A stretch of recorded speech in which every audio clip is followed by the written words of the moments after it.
एक कहानी सुनो रे भैया, मेज पे मेरी चढ़ गई चुईया।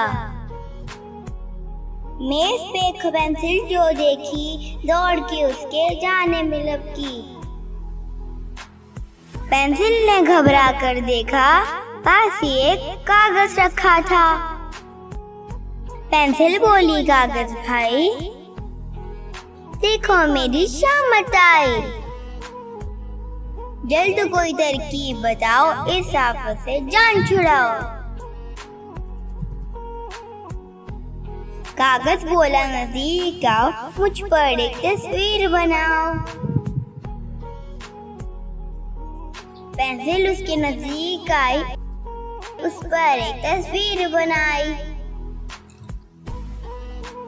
चुईया ने तस्वीर जो देखी, उल्टे पांव डर कर भागी।